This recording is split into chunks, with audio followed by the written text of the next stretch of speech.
Bonjour et bienvenue pour cette présentation. Le sujet que nous allons aborder, Camille Ducruet et moi-même, donc Marie-Ève Musard, bien vivre son retour au travail.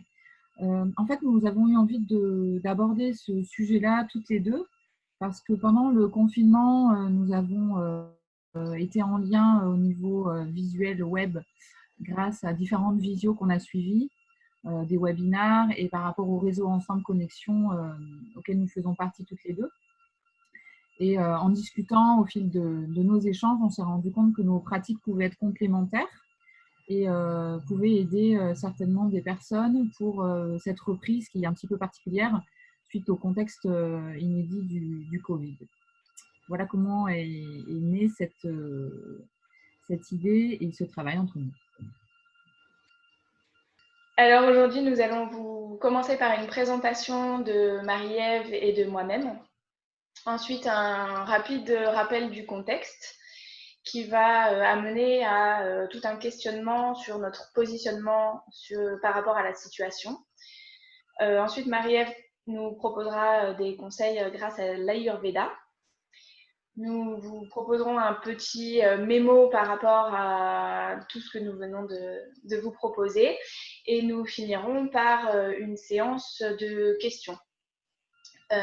Juste pour information, la partie questions ne sera pas présente lors du replay pour respecter la confidentialité de chacun. Donc, je me présente, Camille Ducruet. J'ai créé ma société Oléris il y a maintenant 1 an, suite à une reconversion professionnelle.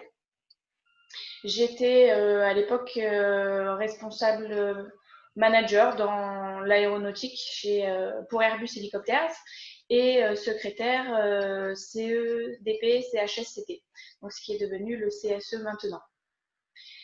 Donc, suite à cette reconversion, j'ai passé une certification de coach professionnel et je suis spécialisée dans l'approche intégrative et relationnelle. Et donc, le coaching, c'est un mot qui est vraiment utilisé en ce moment avec différentes définitions. Et pour moi, c'est vraiment un questionnement autour d'une thématique ou d'une problématique qui permet de trouver la réponse à mes interlocuteurs. C'est-à-dire que, comme le disait ma formatrice, c'est un peu comme si nous étions deux détectives qui allions chercher une réponse main dans la main et vraiment avancer sur le sujet de cette manière-là.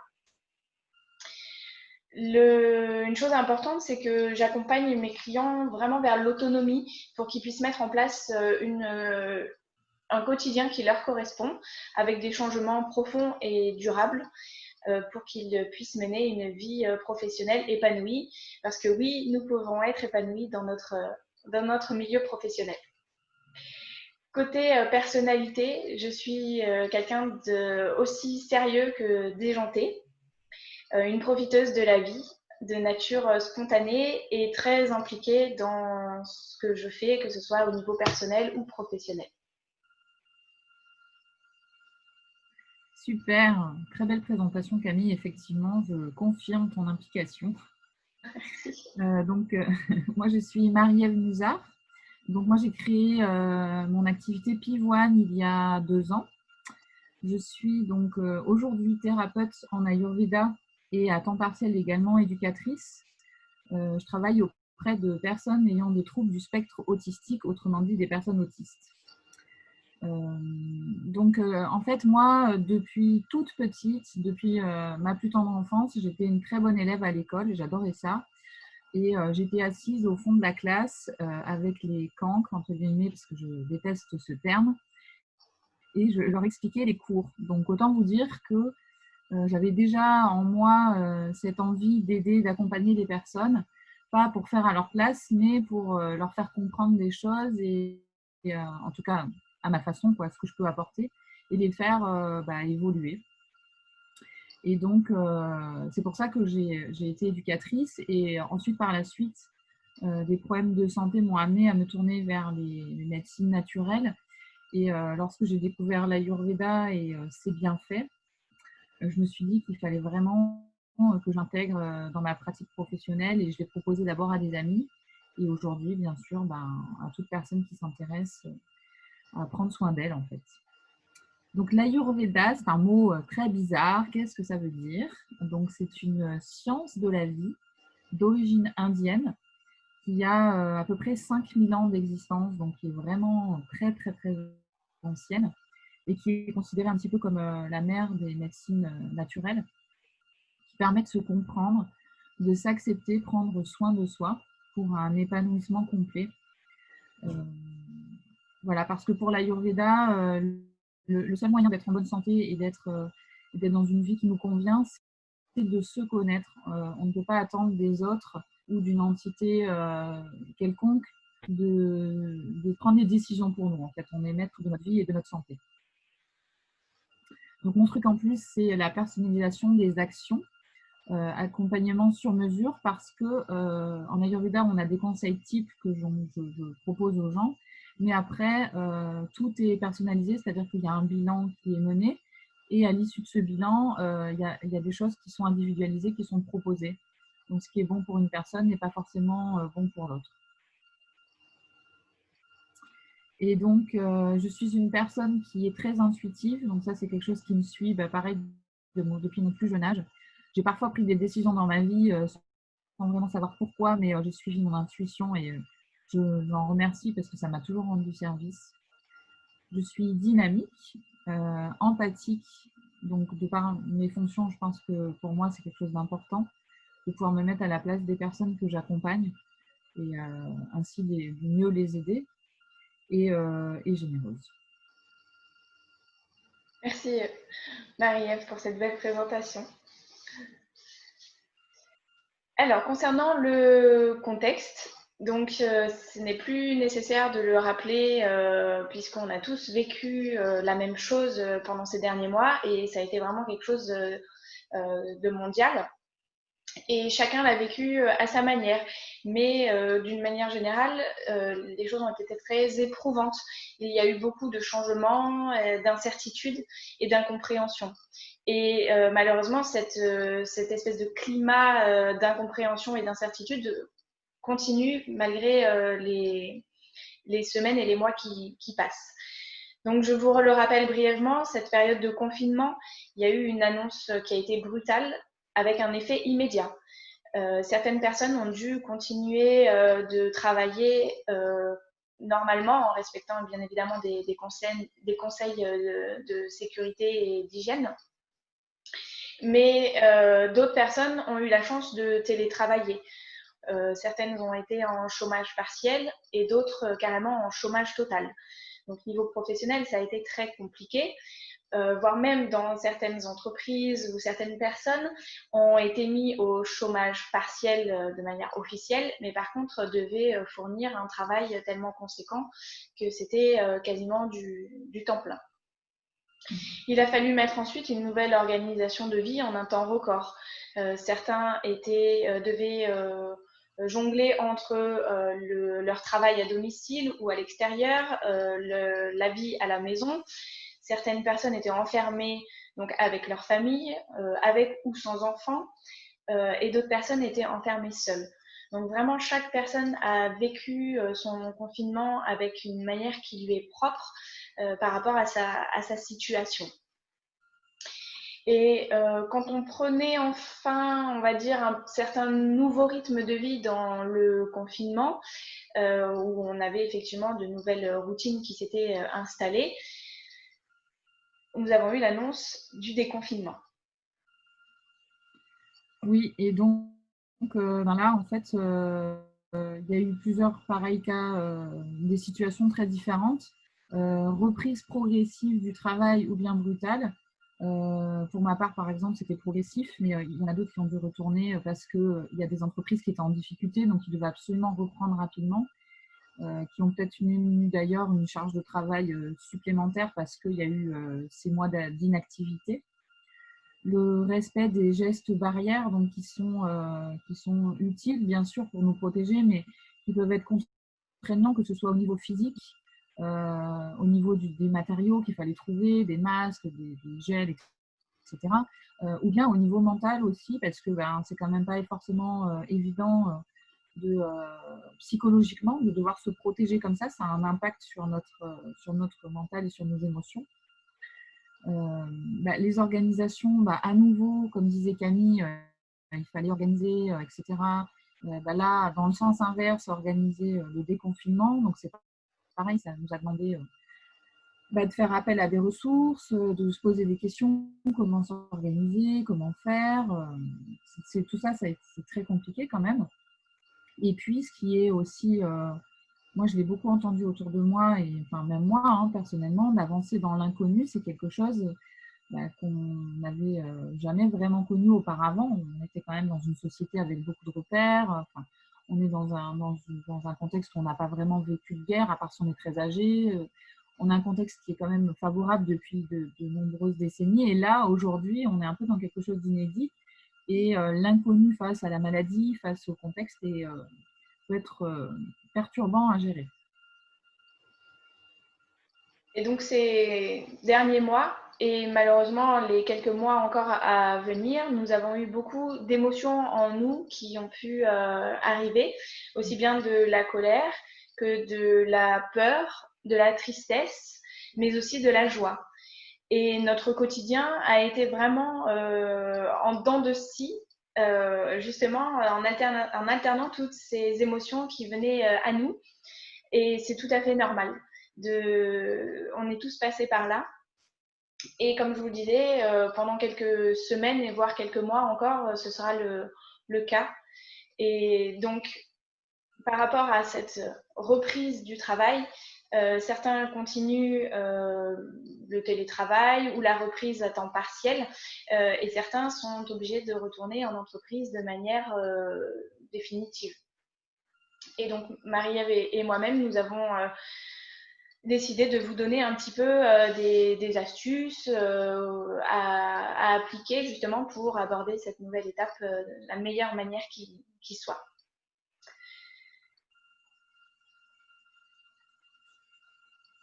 Donc, du coup, on a juste fait une petite introduction avant les conseils pour vous montrer qu'est-ce qu'on peut vous apporter au niveau de nos approches.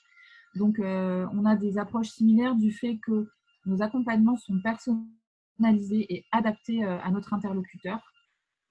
Donc ça, c'est très important pour nous deux parce que des conseils type, c'est pas vraiment la façon dont on travaille. On adapte vraiment parce que, encore une fois, une chose qui va être bonne pour quelqu'un ne l'est pas forcément pour une autre. Donc c'est important pour nous de travailler de cette façon-là. Et on prend en compte la personne dans son intégralité. On la prend en compte dans sa vie professionnelle, sa vie personnelle également, parce que de plus en plus, on se rend compte que les deux sont liés et que c'est important d'avoir des actions et de faire des choses pour les deux parties. Et en plus, parfois, parce que quand on est aussi entrepreneur, notre vie pro et notre vie perso s'entremêlent de façon encore plus importante. Et donc, voilà, du coup, c'est des choses qu'on tient à vous préciser puisque c'est la base de notre travail, en fait. Donc, nos approches sont à la fois similaires et complémentaires. Est-ce qu'au niveau du coaching, on va amener la personne à se questionner, à se comprendre et à agir en conséquence et par rapport à ce qui lui correspond, par rapport à ses envies, par rapport à ses besoins, à des explications et comprendre ses comportements et ses actions. Et Marie-Ève, avec l'Ayurveda, va, en fonction du type de personne, la conseiller sur différents axes, aussi bien hygiène de vie, alimentation, le stress, voilà, tout ça est assez complémentaire. Donc, la première chose que l'on va être amené à proposer, c'est un questionnement sur la situation. Donc, comme je disais tout à l'heure, il y a autant de situations, de manières de vivre les choses que de personnes. Nous n'avons pas tous vécu la même manière notre confinement, notre déconfinement. Nous avons tous des personnalités différentes. Donc, la première des choses, ça va être de faire un état des lieux de vous-même par rapport justement à cette reprise du travail.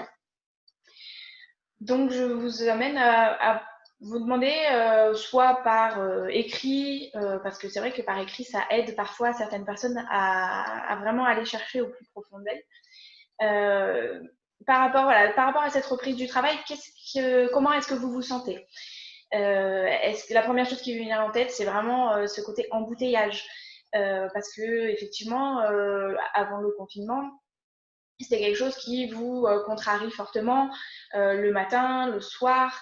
Vous n'avez pas la possibilité de travailler soit en horaire décalé, soit en télétravail comme nous avons pu le vivre. Donc, c'est quelque chose qui vous pèse. Ensuite, au niveau entreprise, les fameuses normes sanitaires, les gestes barrières qui sont mis en place sont assez conséquents.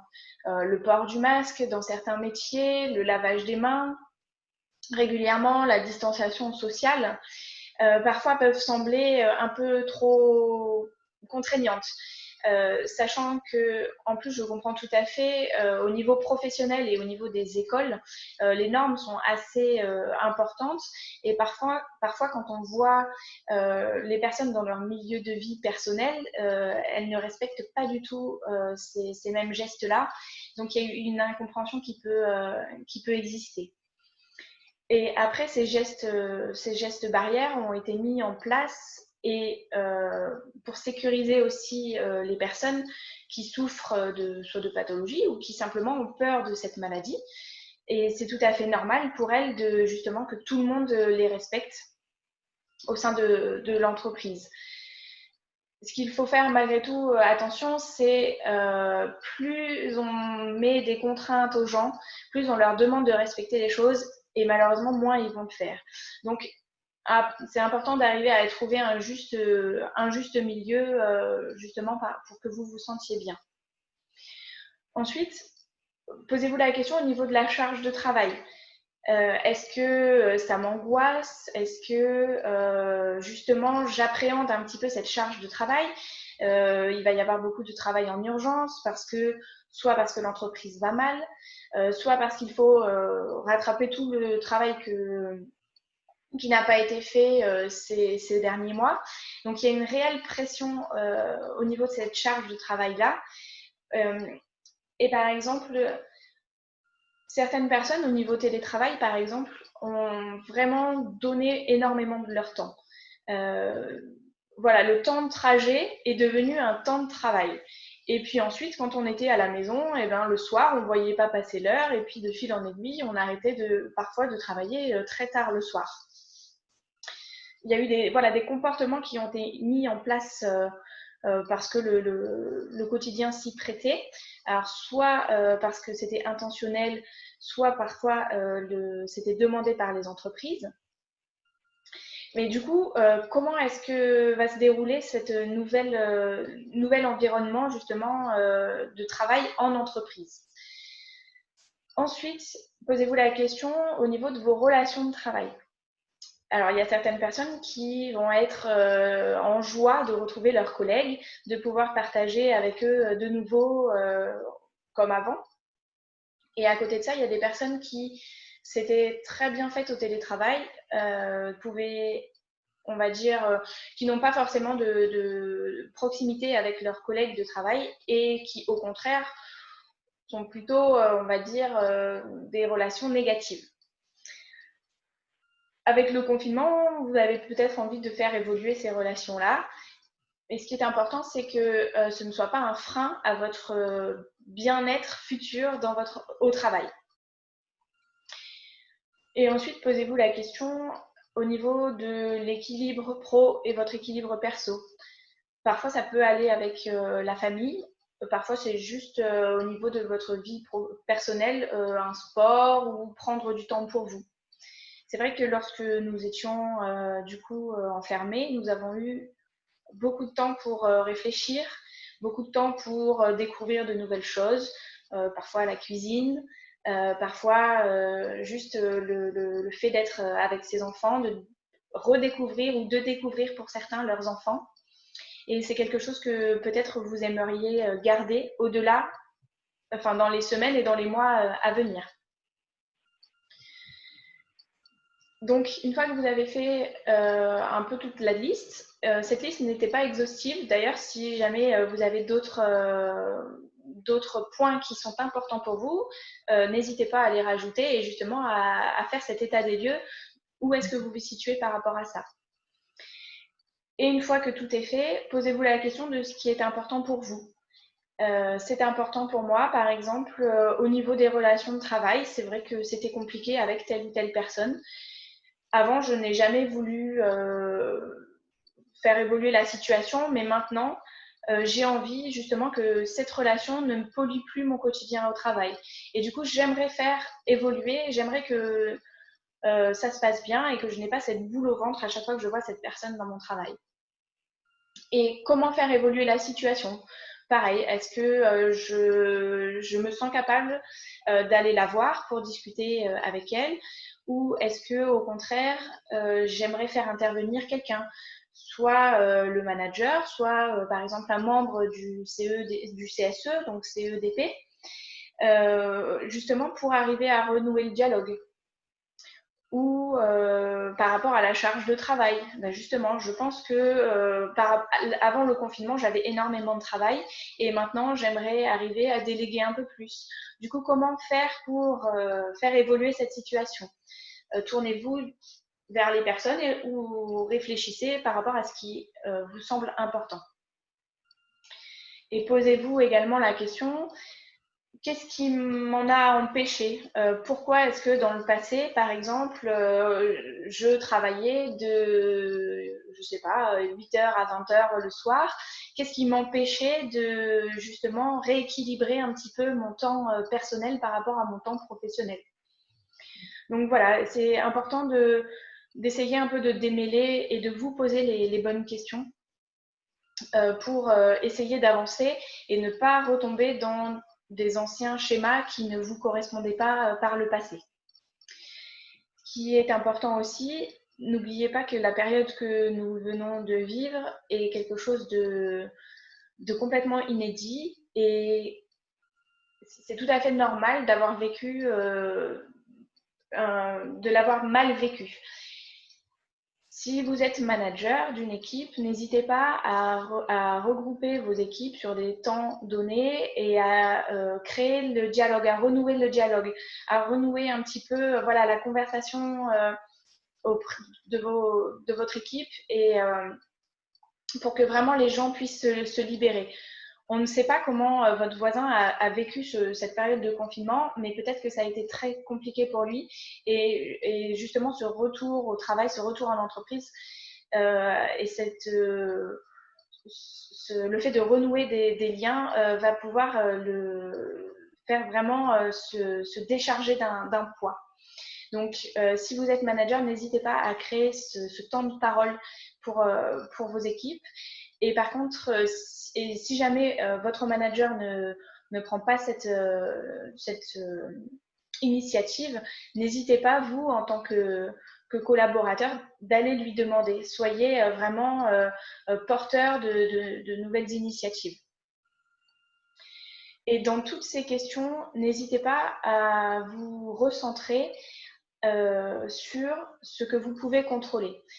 Et par rapport à tout ça, vous pouvez contrôler tout ce qui vous concerne. Vous pouvez contrôler vos pensées, vous pouvez contrôler la manière dont vous vivez les choses et dans la manière dont vous agissez par rapport à telle ou telle situation. Si je reprends par exemple l'exemple des embouteillages, lorsque vous êtes dans votre voiture à vous énerver tout seul parce que le voisin, enfin, la voiture de devant vient de vous couper la route ou n'avance pas ou ce genre de choses, en fait, la seule personne qui, on va dire, se fait du mal, c'est vous-même. Parce que vous vous énervez, vous vous mettez dans une énergie négative dès le matin ou le soir avant de rentrer chez vous. Et en fait, ça, n'hésitez pas à essayer de le vivre différemment, en fait, de créer une autre manière de vivre les choses. Soit, par exemple, en écoutant de la musique que vous ne prenez plus le temps d'écouter, soit vous pouvez également écouter une émission de radio, des podcasts, des choses que vous n'avez pas l'habitude de faire. attention, par contre, pas de téléphone au volant, la sécurité routière avant tout. Et vous pouvez également appeler vos proches, prendre des nouvelles de vos amis, etc. Voilà, essayer de se créer une nouvelle manière de réagir à la situation. Et l'important dans tout ça, c'est vraiment d'arriver à trouver votre équilibre. Que ce soit professionnellement ou personnellement, mais vraiment que la balance entre le positif et le négatif vous corresponde et soit justement à votre équilibre.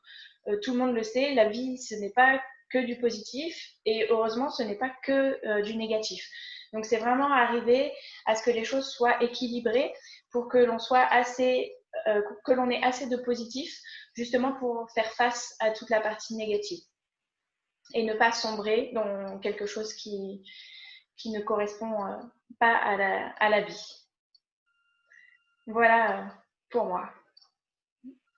Super, merci Camille. Et donc, du coup, par rapport au fait de prendre soin de soi, alors en Ayurveda, il y a tout un tas d'éléments qui peuvent être pris en compte.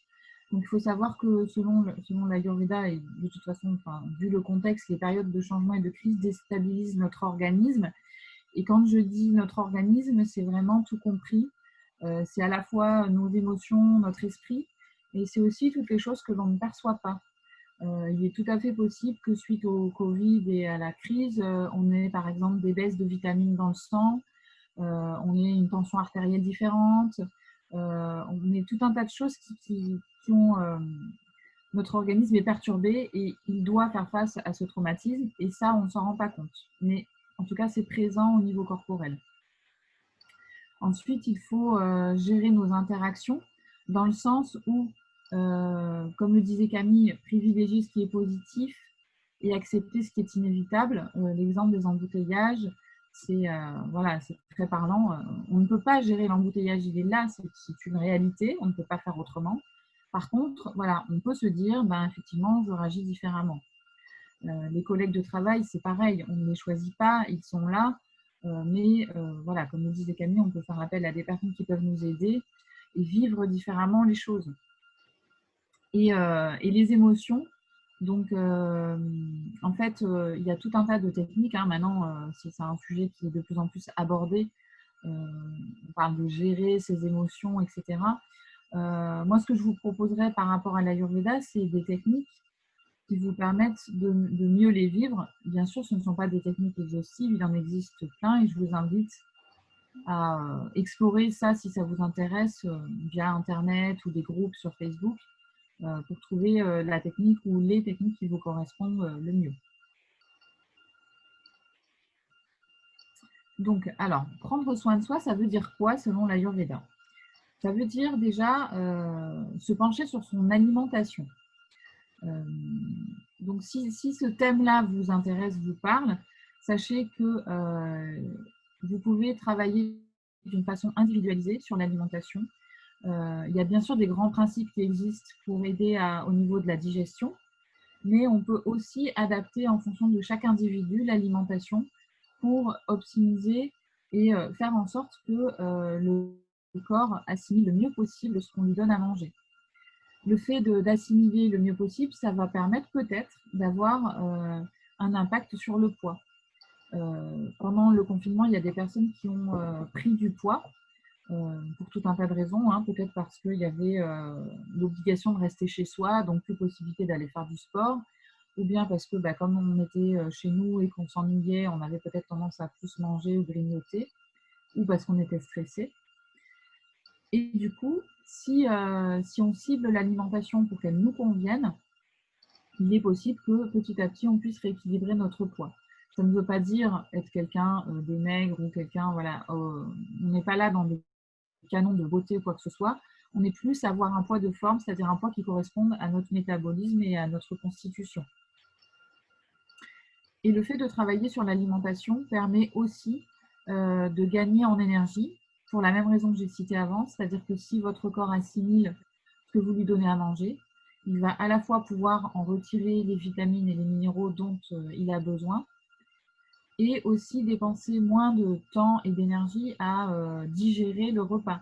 parce qu'on ne s'en rend pas compte, mais c'est une activité pour le corps qui est contraignante et qui est, enfin, en tout cas, qui prend du temps et de l'énergie. D'ailleurs, on a l'exemple quand on parle des hommes préhistoriques, lorsque le feu a été trouvés par les hommes préhistoriques et qu'ils ont pu cuire la viande, ils ont pu développer leur capacité cérébrale. C'est parce qu'en fait, le corps avait moins d'énergie à utiliser pour digérer la viande crue. En fait. Et la deuxième chose pour prendre soin de soi, c'est respecter ses rythmes. En fait, c'est vrai que parfois, il peut arriver qu'on ait besoin de faire des siestes ou qu'on ait besoin juste de s'asseoir et voilà, d'écouter de la musique ou de se reposer. Et on peut se dire, oh là là, mais je suis fainéant. Pas du tout. Vous avez besoin à certains moments de la journée de prendre des pauses, de respecter un rythme. N'hésitez pas. Et si vous êtes au travail et que vous avez peur qu'on vous trouve bizarre, vous pouvez peut-être aller dans les toilettes voilà, et prendre 5 minutes assis et vous, voilà, prendre un temps de repos et de pause, en fait, hein, tout simplement. C'est important de pouvoir respecter ça, si vous en avez besoin. Pareil au niveau du sommeil, n'hésitez pas à respecter votre rythme de sommeil et essayer d'aménager pour pouvoir dormir suffisamment et être attentif aux messages de votre corps. Si vous sentez qu'il y a des tensions à certains endroits ou que vous avez d'un coup mal au ventre ou les mains moites, essayez d'être attentif à ça et de le prendre en considération. Ce n'est pas un hasard si ça arrive, c'est qu'il se passe peut-être quelque chose. Et dites-vous qu'est-ce qui s'est passé pour que mon corps m'envoie ce message-là, en fait. Donc, par rapport à la gestion des interactions, ce que je voulais vous dire par rapport à l'Ayurveda, c'est que les échanges avec les autres ont un impact. Donc ça, bien sûr, vous le savez. Mais par contre, ce que l'on sait un peu moins, c'est que le système digestif ne digère pas que les aliments. En Ayurveda, on considère que le système digestif digère entre guillemets aussi les échanges humains, les émotions, les sensations. Moi, je prendrais l'exemple toujours que lorsque j'ai une nouvelle qui tombe qui est assez difficile à accepter, que ce soit quand il y a eu l'annonce du confinement, par exemple, brutal, ou bien quand j'ai eu voilà, des événements très durs dans ma vie. Moi, la réaction de mon corps, c'est de ne plus pouvoir du tout assimiler de nourriture. Je ne peux plus manger. Et ben donc, c'est bien la preuve, en fait, que voilà, cette émotion, cet événement est trop dur pour mon système digestif. Il ne peut pas, en plus, supporter de la nourriture, donc je le laisse tranquille à ce moment-là. Je sais que l'appétit reviendra plus tard. Mais c'est vraiment pour illustrer que, effectivement, tout ça, c'est des choses qu'on digère, pas au sens mécanique avec les intestins, etc. Mais il y a une sorte de digestion qui est faite par l'organisme. Et donc ensuite, par rapport aux émotions, la proposition de l'Ayurveda, elle se passe en 3 temps. Donc c'est de les observer. Donc dans notre corps, normalement, il y a souvent des signes d'une émotion. Alors quand, par exemple, c'est une émotion très, très positive, en général, c'est assez perceptible, on le sent. On peut avoir des frissons, des papillons dans le ventre, ou voilà, une montée de chaleur parce qu'on est joyeux. Donc ça, c'est très significatif. Mais par contre, dans le sens inverse, c'est possible aussi. Si vous avez voilà, une émotion qui est moins agréable, vous pouvez avoir une sensation de moiteur ou le cœur qui bat plus vite. Essayez de petit à petit, au début ça va peut-être être difficile pour vous, mais de vous entraîner à ressentir dans votre corps ce qui se passe. Ensuite, on vous propose de les vivre pleinement et surtout de ne pas les refuser. Donc les vivre pleinement, peut-être que le fait de respirer, ça peut vous aider. Et de vous dire qu'elles sont là, même si c'est difficile, que de toute façon, si vous les refusez, en fait, ça n'aura pas un effet positif. Soit elles vont s'enfouir dans votre corps et vous provoquer des symptômes, une maladie, soit vous vous sentirez mal. Donc vraiment, sachez que c'est vraiment pas une bonne solution. Et du coup, la proposition, c'est d'en faire quelque chose ensuite. Les exprimer, que ce soit en parlant, mais c'est pas facile pour tout le monde. Donc, on peut parfois écrire, c'est plus facile. Écrire et donner la lettre ou le SMS ou le mail à quelqu'un, mais pas forcément, on peut aussi le garder pour soi. Hein. Mais au moins, c'est sorti. On peut en faire un dessin, c'est pas réservé aux enfants On peut nous aussi dessiner si on en a envie. On peut danser, respirer, voilà, il y a tout un tas de choses. Moi, par exemple, quand j'étais éducatrice en structure et que j'avais des moments très difficiles à vivre, j'allais danser le samedi soir. Ça me permettait d'évacuer ces émotions que j'avais du mal à, voilà, qui étaient difficiles et que j'avais pas forcément envie de garder en moi, en fait. Donc, et en fait, c'est une énergie qui est en nous. Elle est là et il n'y a pas de bon ou mauvais, hein. La colère, ça peut être considéré comme une bonne émotion aussi. Il n'y a pas de jugement de valeur. Et le fait d'avoir ces énergies-là et d'en faire quelque chose, ça peut être constructif. La colère a amené certaines personnes à créer des associations, à créer des combats qui ont servi à l'évolution de l'humanité. Donc, essayez peut-être de petit à petit voir les choses de cette façon-là, pas à pas. Au début, vous n'y arriverez peut-être pas tout de suite, mais voilà, c'est quelque chose qui s'apprend au fil du temps.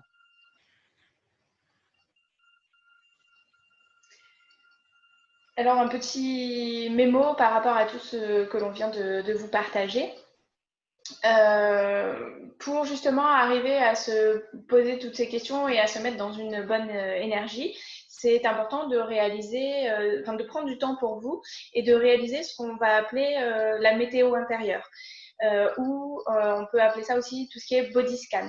C'est-à-dire qu'on va passer un peu un scanner de notre corps, de la tête aux pieds ou des pieds à la tête, justement pour dire qu'est-ce que je ressens à cet endroit du corps-là, quelles sont mes sensations, quelles émotions j'éprouve, comment est ma respiration, plutôt coupée, plutôt saccadée. Et comment se passe dans mon corps. Par exemple, j'ai à la gorge nouée, j'ai mal au ventre, j'ai l'impression d'avoir vraiment tous les muscles du corps qui sont tétanisés. Voilà, c'est important déjà de prendre conscience de son corps et de ses émotions. Alors, ce qu'il faut savoir, c'est vraiment d'être ouvert à vous-même et d'être indulgent. Il y a certaines personnes qui sont dans un niveau de détresse tellement élevé que du coup, elles sont complètement coupées de leur corps et de leurs émotions. Donc vraiment d'y aller pas à pas. Déjà, rien que le fait de se dire, tiens, je vais prendre un temps pour moi pour justement essayer de voir comment je vais. Déjà, ça, c'est un premier petit pas. Et j'ai envie de dire, c'est le premier petit pas le plus important. Et donc, la première fois, vous allez peut-être vous dire, non, je ressens rien. Bon, c'est pas grave. Et la fois suivante, eh ben, vous allez vous dire peut-être, tiens, c'est vrai que là, j'ai quand même la mâchoire très fermée, très crispée. Du coup, rien que le fait de vous en rendre compte, ben, vous allez pouvoir enclencher un mécanisme inverse, c'est-à-dire ben, justement, vous soufflez, respirez et justement, on va dire, décrisper cette mâchoire. Et voilà, vous interrogez au fur et à mesure sur vos émotions, comment je me sens, et pour justement avancer. Et ensuite, revenir justement à toutes ces questions que l'on se pose sur la situation et comment est-ce que je vis les choses. Et chacun a sa propre réponse, il n'y a pas de solution internationale. Ensuite, je me concentre sur les choses que je peux contrôler. Et comme on disait tout à l'heure, c'est moi et moi-même. Si j'ai envie de réagir d'une telle manière à la situation, alors je vais mettre en place des mécanismes pour justement arriver à réagir de cette manière-là. Ce qui est important aussi, c'est de ne pas interpréter les éléments et les événements extérieurs. C'est-à-dire que nous sommes faits d'une certaine manière et la plupart des personnes vont interpréter les événements extérieurs de manière négative. Par exemple, si le collègue de bureau a dit quelque chose, il y a de fortes chances, en plus, si je n'aime pas cette personne, que je prenne les choses contre moi. Alors que ce n'est pas du tout ça. La personne l'a dit pour elle et ça n'engage qu'elle. Et donc vous, c'est important soit justement d'aller voir la personne en lui disant excuse-moi, j'ai pas bien compris ou j'ai mal pris ce que tu as dit, et d'en discuter et justement pour essayer de lever un petit peu ces interprétations. Ou par exemple, si, je sais pas, le planning a été fait de manière que vous jugez inégale. N'hésitez pas à aller en parler avec votre responsable pour justement en connaître les raisons et si ça ne vous convient pas, d'essayer de justement d'unifier d'une meilleure manière. Ensuite, n'hésitez pas à vous isoler, à respirer profondément, justement pour analyser ce qui se passe en vous, pour justement soit redescendre en pression. Il existe de nombreuses techniques de respiration. Vous pouvez facilement en trouver sur Internet une qui vous correspond. Certaines sont juste des techniques à avoir dans un moment de panique, par exemple, et d'autres techniques vont être à répéter plusieurs fois par jour. Je pense notamment à la cohérence cardiaque. Ensuite, je cherche à exprimer, à exprimer ce que je ressens. Alors, soit oralement, soit par écrit. Alors, certaines personnes ont plus de mal à parler, et, par exemple, à aller voir quelqu'un et à se livrer, ce qui est totalement normal. Et parfois, le fait de passer par écrit aide énormément. Vous pouvez, par écrit, soit exprimer quelque chose pour quelqu'un. Donc, par exemple, moi, je vais écrire une lettre à Marie-Ève, ou je peux juste écrire une lettre à moi-même, un mot ou quelque chose pour moi. Et par exemple, si j'écris une lettre destinée à Marie-Ève, eh bien, c'est pas parce qu'elle est écrite que je suis obligée de lui donner. Rien que le fait d'avoir écrit ou posé sur le papier ou sur ordinateur ce que je ressentais et ce que j'avais sur le cœur aide énormément. N'oubliez pas de prendre soin de vous et que ça soit par l'alimentation ou de respecter votre rythme de vie, soit le rythme de sommeil, votre rythme de travail, votre temps personnel avec la famille, du sport, etc. Et justement, n'hésitez pas à vous demander comment nourrir ce besoin au quotidien, comment prendre soin de moi au quotidien et faire des choses de la meilleure manière qui soit.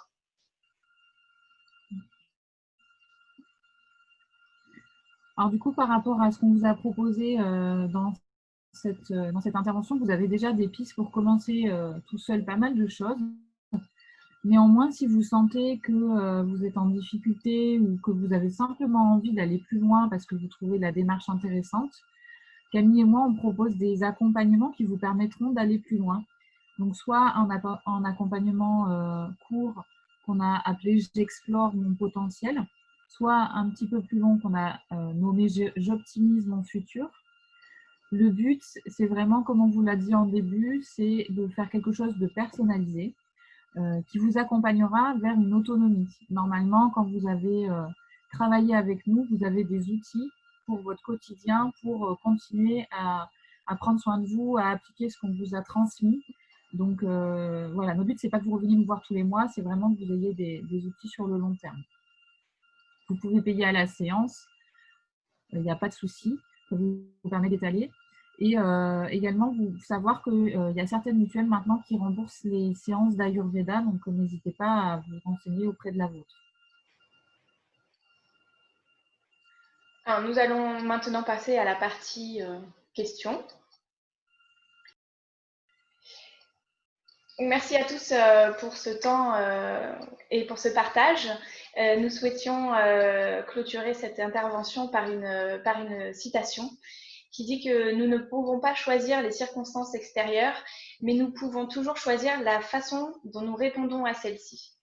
Et je pense que cette citation résume bien ce que nous venons de partager avec Marie. Donc, merci à tous et à toutes pour votre participation.